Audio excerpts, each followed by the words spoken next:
اعوذ باللہ من الشیطان الرجیم بسم اللہ الرحمن الرحیم الحمدللہ الذی لم یتخذ ولدا ولم یکن له شریک فی الملک ولم یکن له ولی من الذل وکبرہ تکبیرا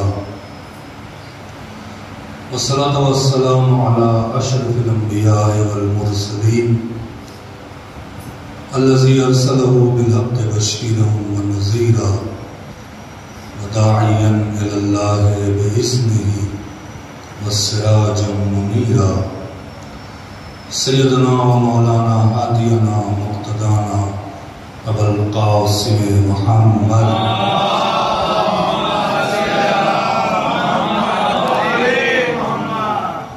والصلاة والسلام على أهل بيته الطيبين الطاهرين المعصومين المظلومين المنتجبين الذين أذهب الله عنهم الرجس وطهرهم تطهيرا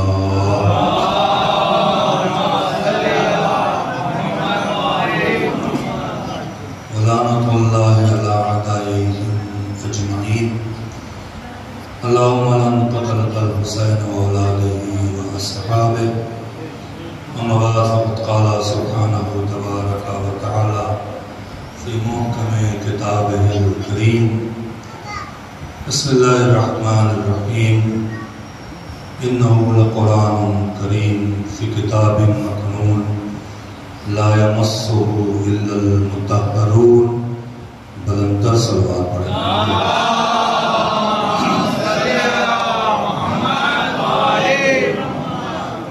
عظمت آل محمد میں بہتر انداز میں صلی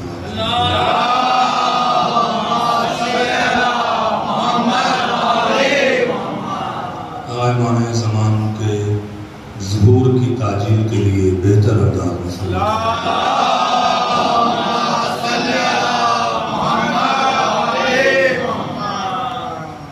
جس ہستی کی بارگاہ میں یہ مجالس ہو رہی ہیں ان کی خوشنودی کے لیے اور اپنے تمام تر اس عزا کی قبولیت کے لیے اور خداوند عالم اس امام حسین کی عزا کے صدقے میں جب تک ہمیں زندہ رکھے عزت و شرف کے ساتھ اور موت آئے تو ان کی ولایت پر انشاءاللہ تمام تر تمناؤں کے لیے اور عزا کی قبولیت کے لیے مل جل کر بلندر صلوات پڑھیں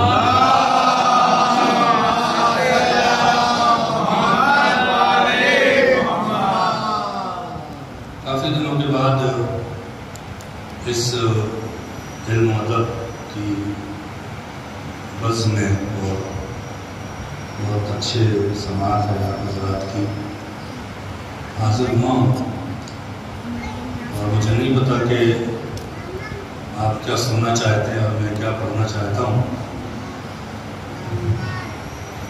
عزیزان محترم حالات دنیا تو بہت تبدیل ہو رہے ہیں میں چاہوں تو جذباتی جملے آپ کے سامنے پڑھوں آپ کو بہت اچھا لگے آپ خوش بھی ہو جائیں گے اور میں اپنا کام کر کے چلا جاؤں گا یہ آپ کے ساتھ ناانصافی ہوگی چونکہ سوشل میڈیا کا دور ہے اور امام حسین کے صدقے میں اس چھوٹی سی عمر میں پوری دنیا کا سفر کرتا رہتا ہوں بڑی بڑی یونیورسٹی کے اندر میں نے کام کیا ہے نارتھ امریکہ سے لے کر یورپ اور افریقہ تک جو میں دیکھ رہا ہوں تو شاید آپ تک بہت دیر کے بعد پہنچے اسی کے حوالے سے چند باتیں آپ حضرات کی گوش گزار کر دیتا ہوں۔ دیکھیں، خاندانی شیعہ ہونا اور ہے اور شیعت کو سمجھنا اور ہے۔ شیعہ ہیں، اہل بیت کے چاہنے والے ہیں، اور شیعہ مخصوص انہی سے ہے جو علی کی ولایت کا اقرار کرتے ہیں۔ اگر آپ علی علیہ السلام کی ولایت کا اقرار کرتے ہیں تو آپ شیعہ ہیں، لیکن شیعہ ہونا آیا کافی ہے یا شیعت کو سمجھنا بھی چاہیے؟ جب تک آپ مذہب کو نہیں سمجھیں گے مذہب کا دفاع نہیں کر سکتے۔ جب تک آپ مذہب کو نہیں سمجھیں گے مذہب پہ قائم نہیں رہ سکتے۔ ایک جملے سے آغاز کرتا ہوں، یاد رکھیے گا، مذہب تشیع اطاعت کا مذہب ہے، بغاوت کا نہیں۔ یہاں اطاعت ہے، اللہ کی اطاعت، رسول کی اطاعت اور اہل بیت کی اطاعت، یہاں بغاوت نہیں ہے۔ مولا سے پوچھا گیا، مولا اطاعت کیا ہے؟ توجہ کریں، بڑا عجیب سا جواب دیا ہے، اور میں آپ لوگوں کی محبتوں کو سمجھتا ہوں۔ یقین کریں کہ نجف بھائی کی اور مولانا علی عباس صاحب کی دین ہے، پھر ہمارے گلزار جعفری صاحب کا یہ وطن ہے، اور عزیز ہمارے دوست ہیں، تو یہ محبتیں کھینچ رہی ہیں اب تک، اور امید ہے کہ آپ کی محبتیں ہمارے ساتھ رہیں گی۔ میں بہت تھکا ہوا ہوں، اور میرا تھکاوٹ آپ کے چہرے پر مسکراہٹ دیکھ کے اتر جائے گی اسی جملے پر، اور مجھے امید ہے کہ آپ تک مولا کا جملہ پہنچے گا۔ پوچھا گیا، مولا اطاعت کسے کہتے ہیں؟ مولا نے کہا، جہاں سوال ختم ہو جائے۔ جتنے میں پوچھ رہے ہیں، جہاں سوال ختم ہو جائے۔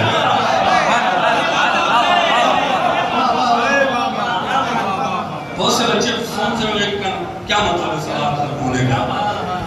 جملہ اور کہہ دیتا ہوں، جب انسان کسی کی محبت اور عشق میں ڈوبتا ہے تو اس کی اطاعت کرنے اس سے سوال نہیں کرتا،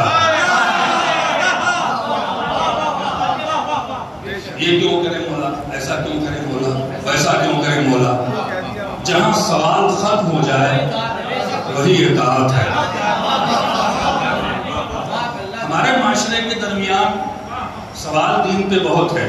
مثال کے طور پر اکثر ہم نے تقریباً 20 سال سے 25 سال سے 25 جگہوں پر بلکہ 50 جگہوں پر یہ بات سنی، اور شیعہ پوچھتا ہے تو افسوس ہوتا ہے، منافق پوچھے تو افسوس نہیں ہوتا۔ کیا پوچھتا ہے کہ حضرت علی 25 سال تک خاموش کیوں رہے؟ آپ غلام ہیں، علی کے فیصلے پر سوال نہیں اٹھا سکتے۔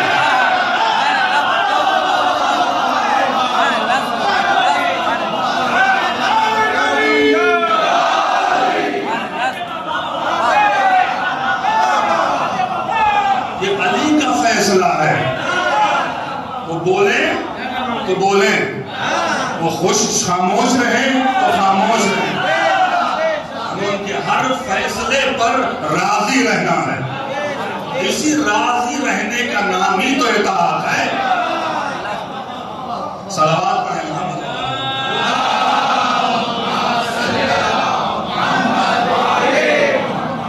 یہ مذہب اطاعت کا مذہب ہے۔ اب سوال تیسرا بچے یہ پوچھ سکتے ہیں کہ پھر ہم کچھ سوال ہی نہ کریں۔ نہیں، سوال کرنے کی اجازت ہے، اور اللہ تعالیٰ نے قرآن میں کہا ہے فصل، سوال کرو، لیکن اہل غیر سے نہیں، اہل ذکر کہہ گیا، اہل ذکر سے سوال کرو۔ شرط لگاتا ہے کب؟ ان کنتم لا تعلمون، جب تمہیں نہ آتا ہو تب سوال کرو۔ اگر جان بوجھ کے سوال کرو گے تو ذلیل ہو جاؤ گے۔ سوال کرنے کی اجازت ہے، فصل سوال کرو۔ اور یہ 5-6 مجلسوں میں یقین کریں قرآن کے اوپر گفتگو کریں گے، جب اشارے دیکھیے خداوند عالم نے قرآن مجید میں بڑا لطف رکھا ہے، اشارے کیے ہیں۔ اگر میری گارنٹی ہے، میرا یہ چیلنج ہے، میں نے تقریباً 1000 آیت پر اب تک کام کیا ہے، اگر آپ قرآن کے اشارے سمجھنے لگے تو اللہ تعالیٰ سے 1000 سال جینے کی دعا مانگیں گے تاکہ اس کا لطف اٹھایا جائے۔ توجہ فرمائیں، لیکن ابھی میں چاہتا ہوں کہ سوال کی لیمیٹیشن ہے، فصلو، سوال کرو، اور آپ دیکھیں کہ اللہ تعالیٰ سوال کو کامن رکھ رہا ہے۔ کیا سوال کریں، کس ٹاپک پہ سوال کریں، کیسا سوال کریں، انجینئر تو کیا میتھمیٹک کا سوال کریں، فزکس کا سوال کریں، قرآن پہ سوال کریں، حدیث پہ سوال کریں، زمین پہ سوال کریں، آسمان پہ سوال کریں، سوال کرنے کا حکم ہے، سبجیکٹ معین نہیں ہے۔ پہنچے آپ بات تک، میں مولانا ہوں، میں کو مجھ سے سوال کریں، ایک آئی ٹی کا بندہ کھڑا ہو اور کہ ذرا سافٹ ویئر کی جو لینگویج ہے اس کے لیے 2-4 لفظ بتائیں، تو میں اپنے سوال کو چھوٹا کر دوں گا، میں اس سوال پہ سبجیکٹ معین کروں گا۔ کیا بھائی مولانا ہوں، مجھ سے حدیث و قرآن کے بارے میں پوچھیں تو سوال چھوٹا ہو گیا نا، بھائی میں کیا کہہ رہا ہوں آپ سے۔ ایک صاحب کھڑے انہوں نے حدیث بیان کر دی، کا حوالہ بتا دیجئے، میں نے کہا مجھے کتاب نہیں معلوم ہے، تو پھر کیوں کہہ رہے ہیں؟ سوال چھوٹا ہوتا جائے گا، سوال کرنے والے سوال کرتے جائیں گے، ہمارا چیلنج چھوٹا ہوتا جائے گا۔ اللہ نے کوئی سبجیکٹ ہی نہیں رکھا، سوال کرو، فصلو، سوال کرو، اہل ذکر سے سوال کرو۔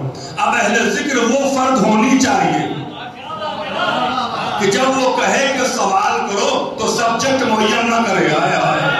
میں نے کسی کو نہ دیکھا سوائے ایک ذات کے جو دوسرے کے منبر سے کہہ رہا ہے مجھ سے سوال کرو۔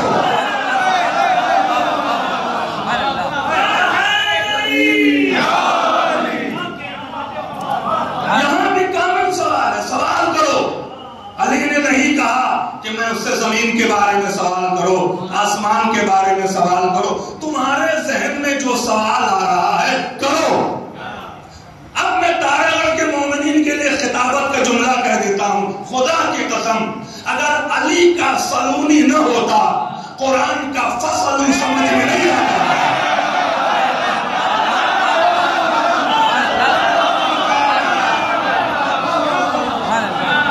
صلوات پڑھیں محمد و آل محمد۔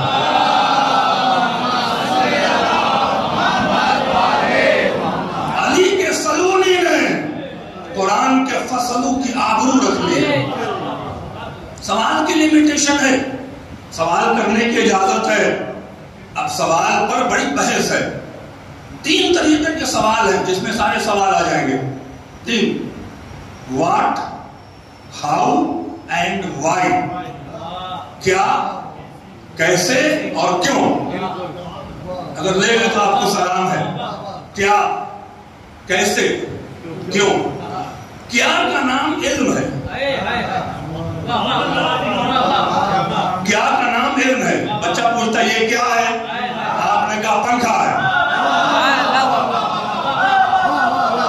آپ کبھی دلی نہ گئے، دلی پہنچے اور ایک بلڈنگ دیکھ لی، یہ کیا ہے مولانا صاحب؟ انڈیا گیٹ ہے۔ یہ کیا میں علم ہے، کیا علم ہے۔ پھر کہیں گے یہ کیسے بنا ہے، کیسے تحقیق ہے۔ توجہ کرنا، کیا علم ہے، کیسے تحقیق ہے، کیوں بغاوت ہے۔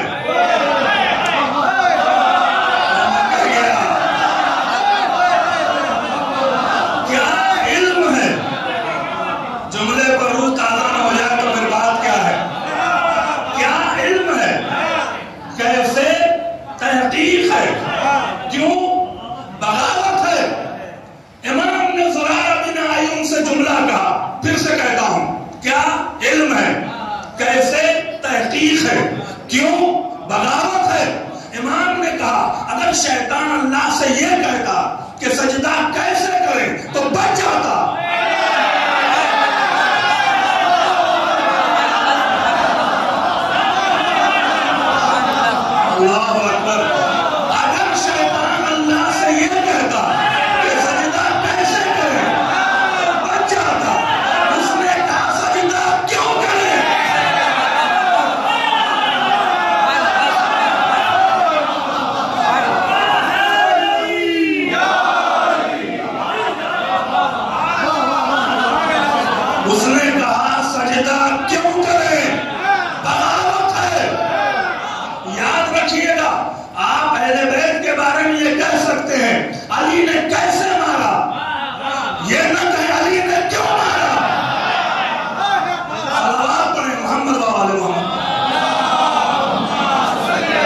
معافی ہے، بغاوت پہ نہیں ہے۔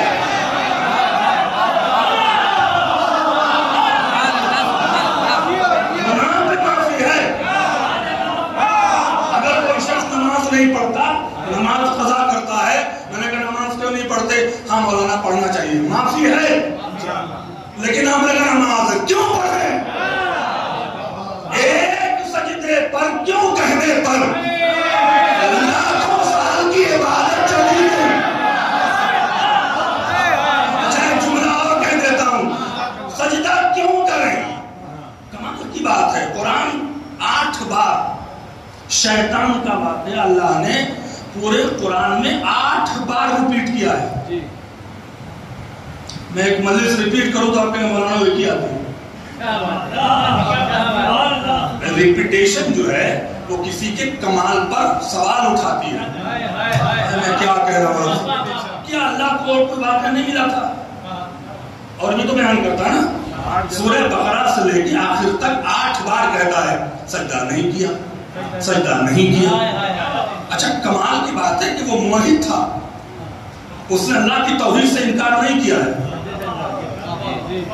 منافق بھی نہیں تھا، اللہ سے بدتمیزی بھی نہیں کر رہا ہے، اللہ سے بے ادبی نہیں کر رہا ہے، کہہ رہا ہے رب اغویننی، رب کہہ کے رب میرا رب میں بہکاؤں گا۔ بتائیے بہکانے کے لیے لیکن رب کہہ رہا ہے، اس کا مطلب رب مان رہا ہے، الوہیت سے انکار نہیں ہے۔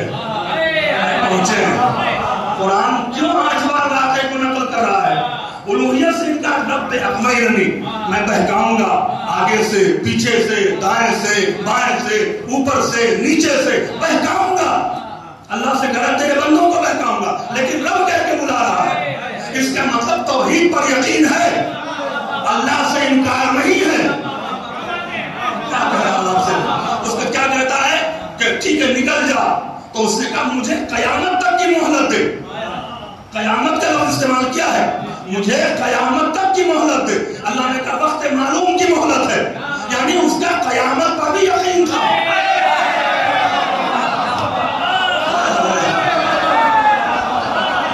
جملہ سنیں، اللہ کی توحید پر بھی یقین تھا، چونکہ رب نے کہہ رہا ہے، قیامت پر بھی یقین تھا، تو اسلام تو مکمل تھا نا۔ تو یہ معاملہ کہاں خراب ہوا، معاملہ کہاں گڑبڑ ہوا؟ تو جب میں نے تحقیق کیا تو میں پہنچا شیطان کی غلطی یہ تھی، وہ اللہ کو تو مان رہا تھا، اللہ کے بنائے ہوئے کو نہیں مان رہا تھا۔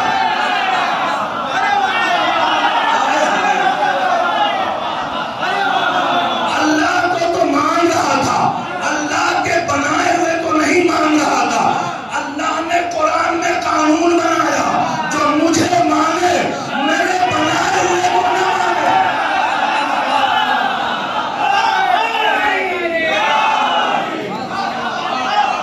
بارہ صلوات پڑھیں محمد و آل محمد۔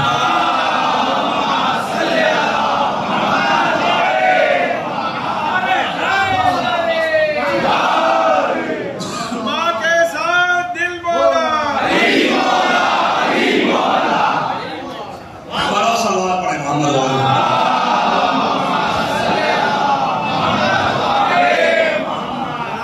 تیسرا سوال بڑا عظیم ہے، کیا کہتا فخرج انک رجیم، نکل تو رجیم ہو گیا، ابا استکبر وکان من الکافرین۔ تو چھوٹا موٹا جملہ ہے، اللہ کا فیصلہ ہے، اکڑ گیا بھائی، اکڑ تو کیوں ہے؟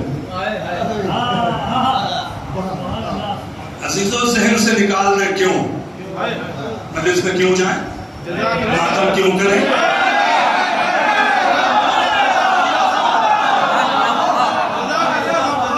تبرک کیوں بانٹیں، علم کیوں اٹھائیں، مدد کیوں کریں، اخروج نکل جاؤ، یا کیوں کی گنجائش نہیں ہے، نکال دیا تھا۔ پھر کیا کہتا ہے ما منعک اللہ تسجدو خلقت بیدیا، تو جب کس چیز نے منع کر دیا سجدہ کرنے سے، جسے میں نے اپنے دونوں ہاتھوں سے بنایا تھا۔ بڑا عظیم سوال ہوتا ہے بہت لطف آ رہا ہے مجھے مجلس پڑھنے میں، لہٰذا میں اپنا جوہر آپ کے سامنے لے آ رہا ہوں۔ دیکھیے قرآن اشارہ کر رہا ہے، قرآن ہے، یہ حدیث نہیں، یہ قرآن ہے۔ مَا مَنَعَكَ أَلَّا تَسْجُدَ خَلَقْتُ بِيَدَيَّ، تجھے کس چیز نے منع کیا سجدہ کرنے سے جسے میں نے اپنے دونوں ہاتھوں سے بنایا تھا؟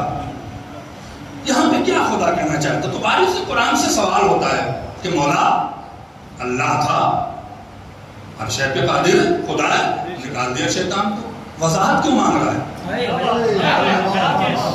بھائی آپ جواب کرتے ہیں، آپ کا باس ہے، مالک ہے، جو نکلا یہاں سے، وہ آپ سے وضاحت نہیں مانگے گا کہ میں تمہیں نکال رہا ہوں اس لیے، اس کی شخصیت کے خلاف ہے۔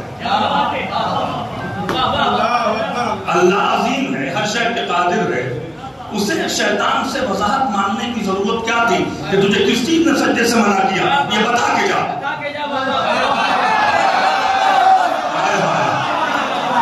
نکل، لیکن یہ بتا کہ تجھے کس چیز نے منع کیا؟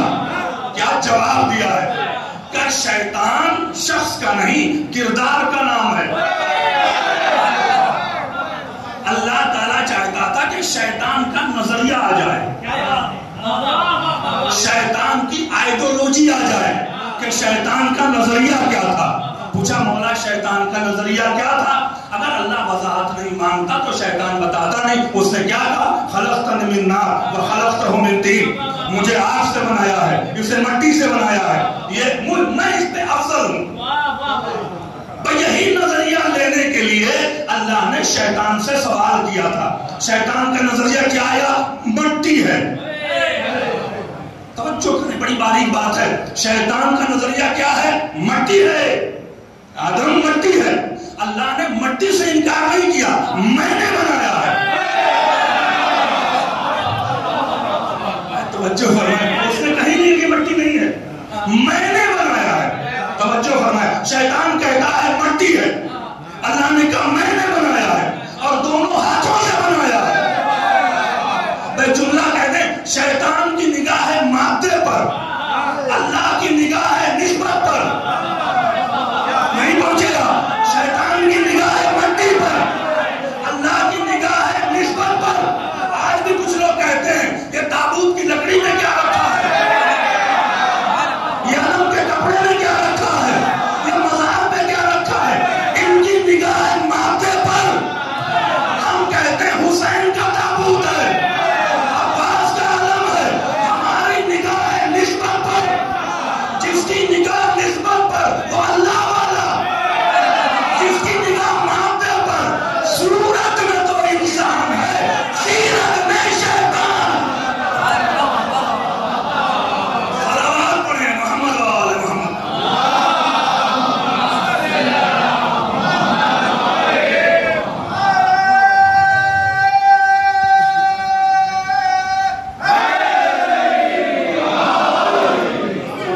جتنے دن خوش رہے بابا صلوات پڑھیں محمد و آل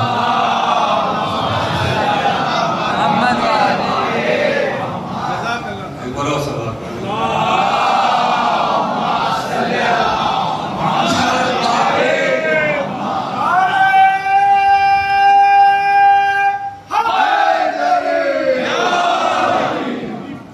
یہ حسین ترین بات سنائے دیتا ہوں، شیعت کو پہچاننے کی کوشش کریں۔ یہ مذہب شعور کا ہے، جذبات کا نہیں۔ کبھی جذباتی ہو کے مذہب کو سوچیں گے نا تو مذہب سمجھ میں نہیں آئے گا۔ شعور کا مذہب ہے۔ ایک سوال کرتا ہوں، شعور اور جذبات میں بڑا فرق ہے۔ سلمان اور ابوذر کے درجے میں فرق ہونے کی وجہ ابوذر کا جذباتی ہونا تھا۔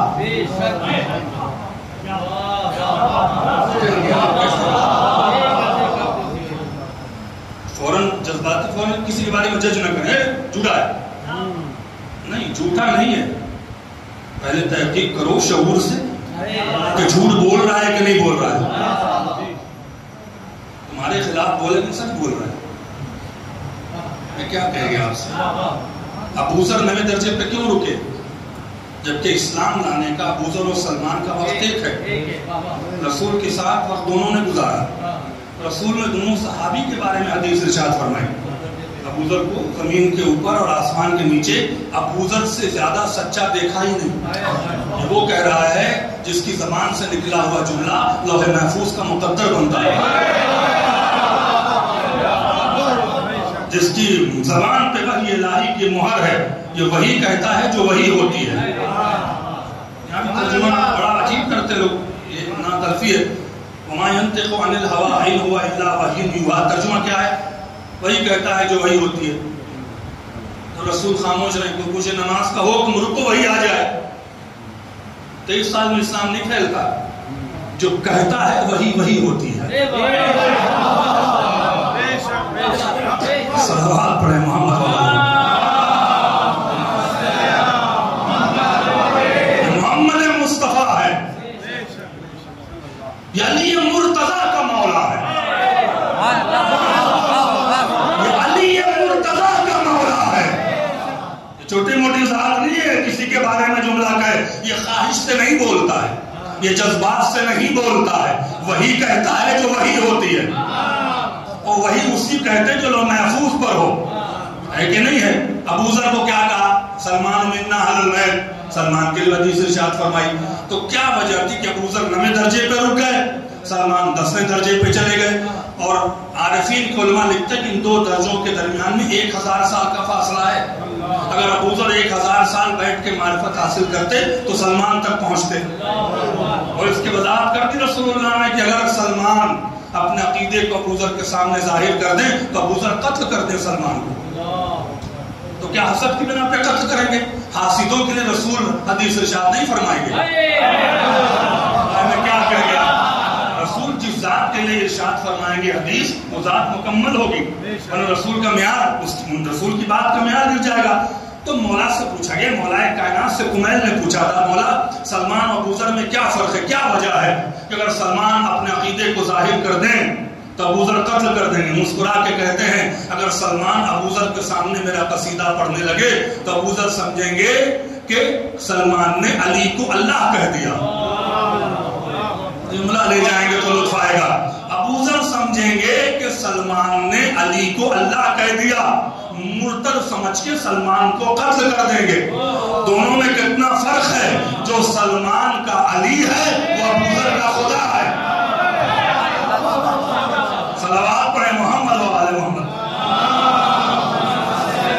اب میں ایک سوال کرتا ہوں, بڑا عظیم سوال ہے. جذبات اور شعور میں فرق دیکھیے گا. میں جوانوں سے سب سے سوال کرتا ہوں, عزیزو بڑی زبانیں کھلی ہماری قوم کی, ہر بات میں دین میں ٹانا رہنا. ڈاکٹر کی جاتے ہیں, وہ دوا لکھتا ہے, اس سے نہیں پوچھتے کہ لکھا کیا ہے. کڈنی فیل ہوگا کہ لیور فیل ہوگا کہ پیر جائے گا کہ ہاتھ جائے گا, نا جی کھانا شروع. اب 4 سوال کیجئے کہ ڈاکٹر صاحب کہاں رہتے ہیں, کیا کرتے ہیں, کہاں پڑھا ہے, کرنے کو ٹائم نہیں ہمارے پاس. بیچارہ ایک دین ہے جس پہ ہر آدمی لگا ہوا پیچھے. یہ واٹس ایپ کے سپاہی اور گوگل کے بادشاہ جو ہیں لگے ہوئے دن. تو سوال کریں گے ہم صاحب سے, آپ یہ بتا بڑی بات, میرا دل, میرے جذباتی, میرا آپ کی اوقات کیا, آپ غلام ہیں, غلام کی طرح رہیں. جب تک غلام رہیں گے عزت ملتی رہے گی. مولا کو جب علی کو مولا مان لیا تو غلام ہے نا. مثال بچوں کو دے دوں, کوئی وکیل صاحب بیٹھے ہوں گے, اگر وکیل ہیں, انہوں نے کسی کو ہائر کیا نوکری کے لیے, تو تمہارا کام یہ ہے کہ چیمبر سے میری فائل اٹھانا اور گاڑی میں رکھ دینا, یہ تمہارا کام ہے. وہ فائل اٹھا دیتے, رکھ دیتے, جب تک فائل اٹھا کے رکھتے رہے نوکری رہی. ایک انہوں نے فائل کھولا, کہنے لگے جو سول کا معاملہ ہے 10 سال 4 سال, اس کی آخری تاریخ کیا ہے؟ لائر کیا کہے گا, تم اپنی اوقات سے باہر گئے ہو, تمہارا کام فائل رکھنا تھا, فائل کھول کے پڑھنا نہیں تھا. پھر جملہ کہہ دوں, ہم شیعہ ہیں, ہمارا کام علی علی کرنا ہے. توجہ فرمائیں. اگر جناب مولائے کائنات کے جب گلے میں رسی پڑی ہے مدینے میں, ہم آپ ہوتے تو کیا کرتے؟ ہم آپ اگر وہاں کھڑے ہوتے تو کیا کرتے؟ سوال پوچھ کے جواب میں, ہم آپ اگر وہاں کھڑے ہوتے تو کیا کرتے؟ اگر آپ اس سوال کو کریں گے نا تو 2 طریقے کے جواب آئے گا. جو جذباتی شیعہ ہیں میرے سامنے علی گلے میں رسی قتل کر دیتے، مار دیتے، ہاتھ توڑ دیتے، پیر توڑ دیتے، تو دوسرا سوال ہوتا ہے کہ سلمان نے کیوں نہیں کیا؟ کہیں گے اب آپ کے سامنے نہیں پہنچے. سلمان کھڑے تھے، سلمان کھڑے تھے. کوئی مدینہ بہت بڑا شہر نہیں تھا. ابو ذر کھڑے تھے، مقداد کھڑے تھے، عمار یاسر کھڑے تھے، عبداللہ ابن مسعود کھڑے تھے، عبداللہ ابن عباس کھڑے تھے، جناب عقیل تھے. پورا خانوادہ کھڑا تھا جب ہو رہا تھا. وہ رات میں تھوڑی ہو رہا تھا واقعہ. کوئی بولا؟ آج کے شیعہ ہوتے تو واٹس ایپ دیکھتے مقصر ہو گیا، دین سے بھاگ گیا، علی کا ساتھ نہیں دیا، آپس میں لڑے ایک دوسرے سے. بہت غور کریں مذہب کے اوپر. مذہب کو پہچاننے کی ضرورت ہے، جذبات سے کھیلنے کی ضرورت نہیں ہے. آپ ہوتے تو کیا کرتے؟ جذباتی شیعہ کہے گا میرے سامنے مولا کے گلے میں رسی. تو پھر سلمان نے کیوں نہیں کیا جو ایمان کے 10ویں درجے پر؟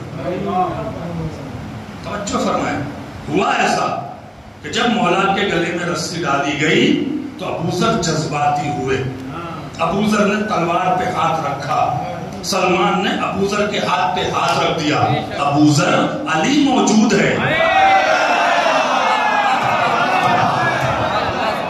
ابو ذر علی موجود ہے. علی کے سامنے ہم فیصلہ نہیں لیں گے. علی کی نگاہوں پر نگاہ رکھو، اشارہ کرے گا تو لڑیں گے. اسی کا نام اطاعت ہے. علی اشارہ کریں گے تو لڑیں گے. علی موجود ہے، میرا مولا موجود ہے. اور یہ کہہ کے سلمان مسکرانے لگے. جب سلمان مسکرایا تو ابو ذر کو پھر غصہ آیا. تم مسکرا رہے ہو، علی گلے میں رسی ہے، کیا جواب دیا ہے؟ کیا سلمان کو موت آ جائے جو علی کے گلے میں رسی ڈالنے پر مسکرا رہے ہیں؟ مسکرا کیوں رہے ہو؟ کہ جو لوگ گلے میں رسی ڈال رہے ہیں ان کا ظلم ظاہر ہو گیا.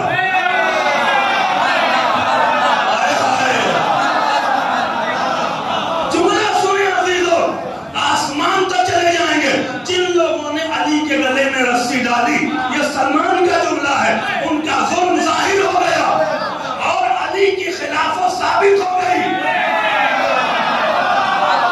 پہنچے آپ؟ ان کا ظلم ظاہر ہو گیا اور علی کی خلافت ثابت ہو گئی. ابو ذر نے پوچھا کیسے؟ کہا جن لوگوں نے گلے میں رسی ڈالی وہ ظالم قرار دیے. اور اللہ کہتا یہ ہوتا ظالموں کو نہیں ملے.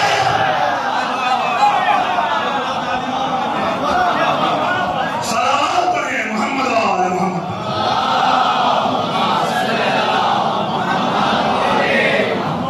ایک بار اور صلوات پڑھیں محمد وآل محمد.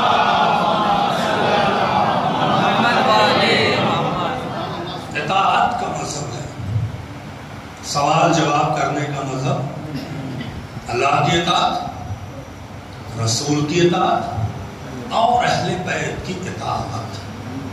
کبھی کسی صحابی نے، تقریباً 600 صحابی ہیں 12 اماموں کے سب کے لے کے، کسی نے سوال نہیں کیا یہ کرو کہیں گے، یہ کہو کہیں گے، چونکہ حجت خدا ہے. اللہ نے انہیں اختیار دیا ہے.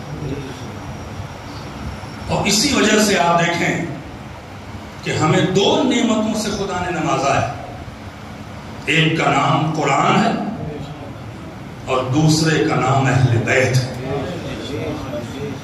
وہ قوم ہمیشہ زندہ رہتی ہے جس کا وارث زندہ ہوتا ہے. قرآن، آپ کیا سمجھتے ہیں قرآن؟ چلیے ایک سوال اور کر لیتے ہیں. قرآن معجزہ ہے، کیا دلیل ہے آپ کے پاس؟ آج اگر کوئی قرآن کو مخالف پوچھے کہ دلیل کیا ہے، معجزہ کیوں ہے قرآن، تو پہلے ہمیں معجزے کی ڈیفینیشن سمجھانی پڑے گی. تھک تو نہیں رہے آپ؟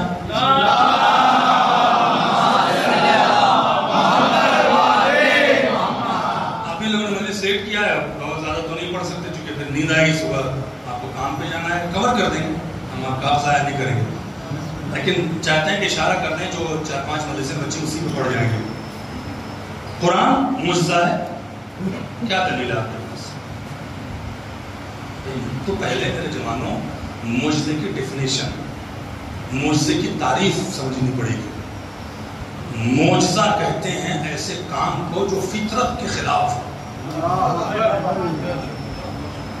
نیچر کے خلاف جو کام ہو جائے وہ معجزہ ہے.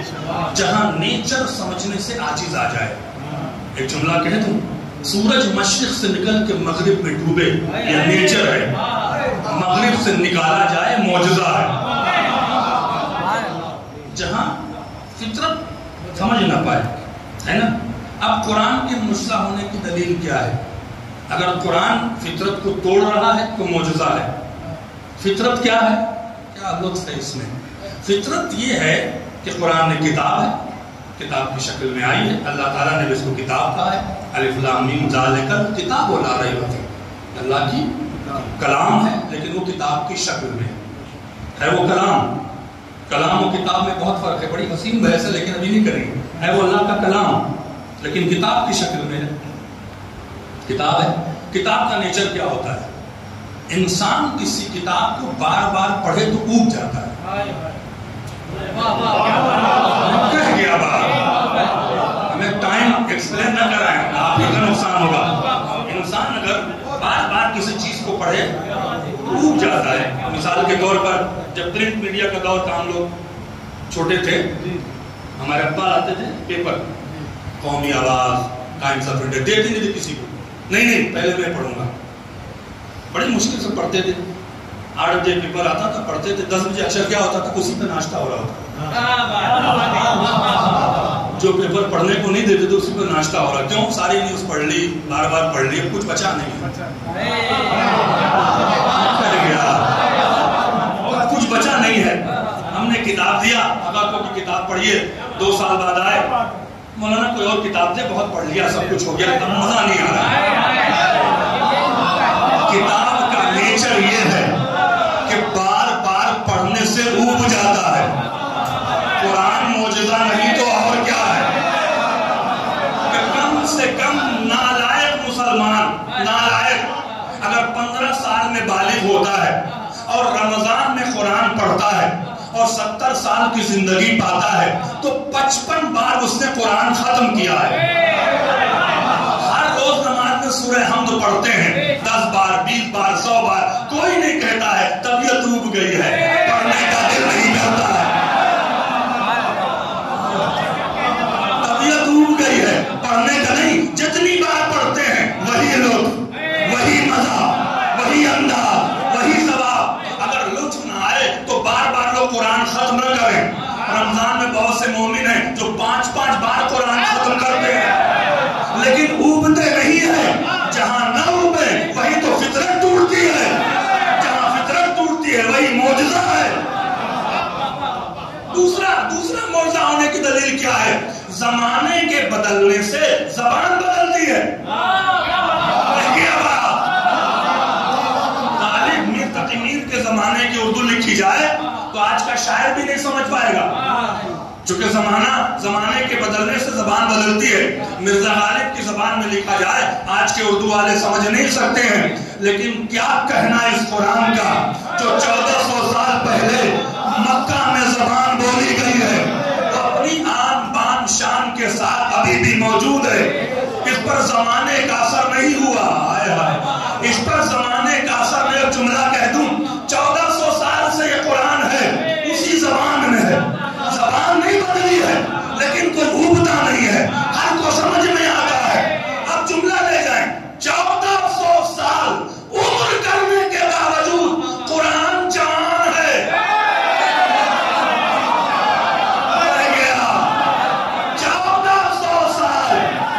1400 سال عمر کرنے کے باوجود یہ قرآن جوان ہے.